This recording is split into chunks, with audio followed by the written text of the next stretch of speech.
We are pleased to welcome in Pat Harris, who is lead director of HBO's Hard Knocks here for this series with the Bills. Good morning. Morning. How are you guys doing? We're doing good. We're excited to talk to you about this. I think Bills fans are pretty excited to see their team. You know, any Bills content is good, and I think, you know, there's the cliched idea that, it's a distraction. I'm sure you guys hear that all the time. But the flip side of that for Bills fans and any football fan is like, I get access. I can see my team, and that's pretty great. That's the hope. I think, we're used to the reluctance. You know, football teams, fans, players, they all just want their team to succeed and not be distracted at all. I think we've gotten pretty good at not being a distraction, or at least that's what we think. That's how we operate. So we try to tell the teams, be yourselves. That's what's good TV, and ultimately we're just going to follow around what you're doing. Do you find that through the process these teams are nervous at first, and by the end they're just like, hey, it's Pat. These guys are hanging out. They're just kind of part of the entourage, part of the show now. No question, and that is our goal. Even from our shirts, like we found that putting the shirts the team color blends you in.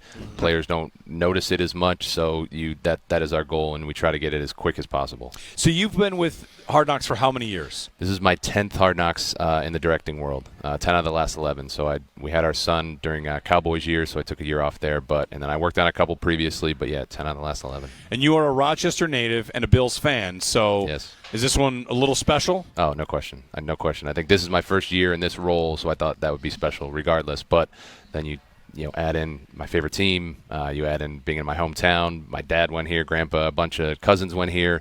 So it's pretty surreal, I think, that it's all landed in this spot. But you kind of been waiting for the Bills to get picked here. Like, I feel like there have been a lot of iterations of Hard Knocks, and this is the first for any of it. Even the in-season, this is the first one. Definitely. I think I've quietly pitched or said, like, hey, this could be a good year for the Bills, like this. Many years, and it kind of fell to deaf ears, or never really worked. So I think when it finally did happen, I was reluctant to like accept and say, like, I'll believe it when it's like signed on the dotted line. But it's awesome that it finally did. So here we are at St. John Fisher. The season begins. But before we get into the how this all works, just as a Bills fan, like, you've been to games, you've been to Highmark, like, memories of that stadium going back for you? Oh, no question. I feel like I would go. It started like early memories were like going to those kids' days during preseason games. Parents would drive up. My dad always had season tickets, so a lot of them too were remembering him like, all right, you got to help him get ready to go to the game, to do his tailgate and do everything like that.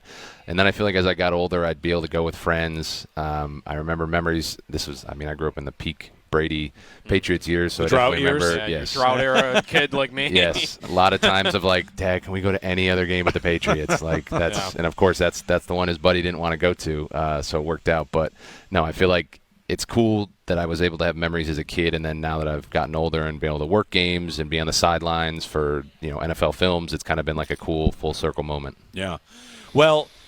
How does this all work? So you're day-to-day. You guys are out here filming all the time. How much work goes in before anybody even shows up at training camp? Just kind of contact with the Bills, planning things. Do you ask about a certain set of players? Do you ask their opinion on who's interesting? To try and find the storylines that you end up covering, how do you ultimately arrive there? It starts with, we usually do a little, like, put together a research packet. We get to know the players. We do, look at social medias and kind of familiarize ourselves. There's 5 directors, including myself, that'll just kind of hey, here's who we got. So we have an idea of personalities, storylines, and then a lot of it's, once we get to camp, we keep that in the back of our head, and then we just kind of keep our eyes open and listen, because the one thing I never like is staying on, hey, we reread this, 3 weeks ago, 4 weeks ago. We have to keep sticking to this when in reality it's not true. So we try to do some homework. I think definitely talking with the team, talking with the PR staffs gives us a good idea of just different personalities and characters that are on the team that we might not know about. Hey, just because this guy doesn't post on social media doesn't mean he's not a good personality. But we usually like to come in with a little homework done and being ready to roll. Yeah, and you said you think it's a good year for the Bills. Do you feel like as you're going through this, we've talked about this offseason. This team feels like it's Josh Allen, who's the MVP, and then there's a lot of good players that maybe aren't superstars, household names, for every football fan around the league. Can that almost play to your benefit, though, like telling the story of players that are meaningful and are good players on this team that, again, aren't guys that you're seeing in the Pro Bowl or getting all the All-Pro accolades every single year? I think it opens us up to tell the story of really anybody and everybody, because I think I'm kind of jaded, being dialed into the Bills and everything about them, but trying to listen to coworkers that, hey, they know the Bills because they watch them on Sunday Night Football or they've seen them play the Chiefs, whatever, reason is, but know that I'm pretty in tune, but the rest of the world might not be with players like that. That all of a sudden, hey, we know Deion Dawkins is an incredible personality, is people that know the Bills. Let's show the world, everybody, there's a lot of players that I think fall under that line that really the world can see how incredible football players, but also people they are. So when this gets started, you're asking about access. Can we do this? Is it ask for the moon, see what you get? Like, how is it a collaborative that you get to what you are allowed to use, what you should protect, how much trust there is? Are you in a room and you filter back through? Like, take us through exactly how that might work. I think we usually open up and say, like, putting cameras in all different rooms, filming meetings, wiring people up. Like, that's usually the big umbrella that we start with. And then teams kind of make little tweaks here. Hey, maybe we do this many wires, or maybe we put a camera here, but, on this day, hey, can we just have it to ourselves? So there's like a collaboration. I think that's what helps form the partnership that we ultimately want with this team. At the end of the day, you're not trying to be investigative, exposing what they're doing. Correct. You're just trying to tell the other side of it. I'm not sure, like, whatever the names of the plays, the formations they're going to use. That would be interesting to fans. But what you're trying to do is kind of just craft stories around what the football team is. Correct, and that's what we always tell teams. Like, any install, that we don't care. As much as, yes, I'm the same way. It'd be fascinating to see and understand.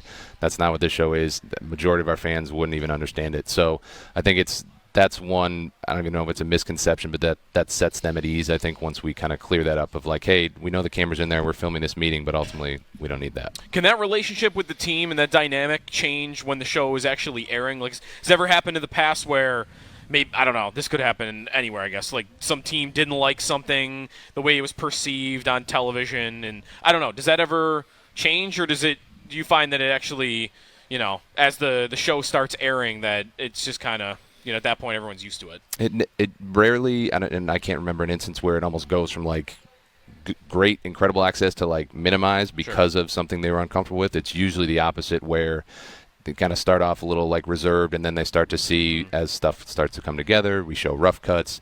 I think players, especially once they start to see, okay, here's how we're introducing this guy. We're not, again, out to make anybody look bad. We're not focusing on the negatives with that stuff. I think we're kind of documenting camp, and a lot of times, hey, yeah, you had a rough practice. We're going to show that because that's part of what this is. But the intention of the hope is like, hey, you have an ability to redeem yourself. So I think a lot of times players see that first or second episode, and then they're a little bit more comfortable with us. So like a day today, there's practice today. The players that are going to be mic'd up, is there a schedule that's kind of set ahead of time? So I think I'd heard one day was here 5 guys were mic'd up. Maybe KJ Hamler was one of them. Josh was one of them.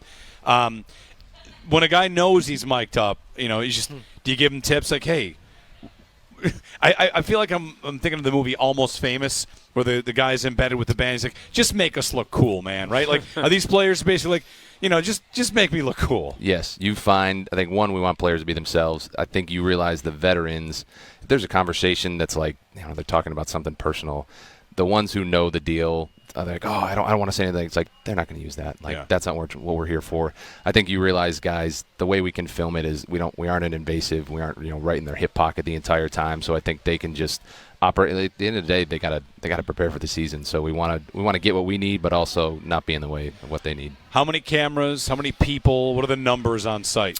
So we got 35 people on our crew on site. We have 8 cameras at every practice. Anywhere between like 5 and 8 wires. And then there's an entire army of people back in NFL Films that have to, ingest the footage, log it, put the show together. So we're looking at, 70 to 100 people that are working on that end. And how unique is this show to that? Because your turnaround time, especially once the show starts airing, is it vastly different? Is it unique in that way compared to other, documentaries for sports and whatnot? Because, you're trying to have it come out as camp is ongoing. I think it's one of one, and I think we've continued to prove that each year. I think we always say when we're up against other documentaries, you're kind of comparing yourself to like ones.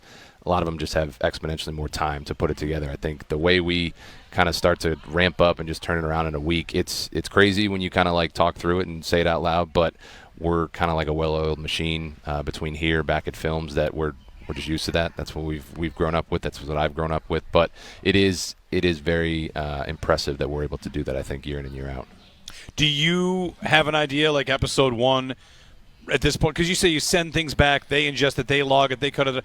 Do you guys have an idea of what the focus might be early on, like who the stars are, who the characters are early on? A little bit. I think we're not quite there yet with it, but I think we have an idea. Like, obviously, you got to figure out, okay, how are you going to introduce Josh?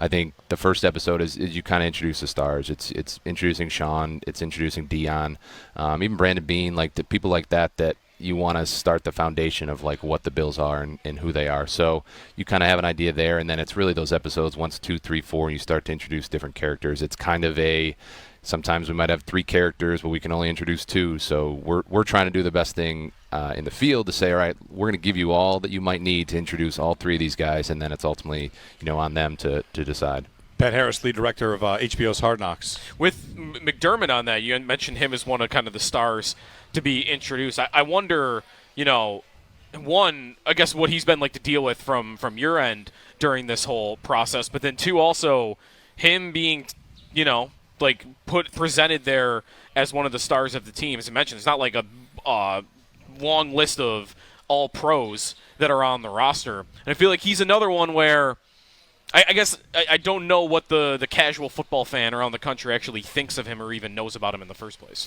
Right, and that's, I think, kind of to our advantage that we can kind of open up the book and say, yeah, this is Shawn McDermott. I think from my personal interactions with him, he's extremely kind, has a good sense of humor. It makes you feel like he's known you for a lot of years, and he's very comfortable, introduces himself to all of our crew. So that's been, I think, fun knowing. I've obviously watched him on the sidelines for many years, been a fan, and he came in and was very excited to have us.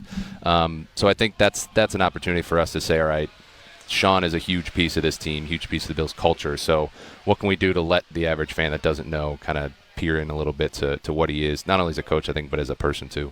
We've got you for a little bit here this morning, and wonderful to have this time.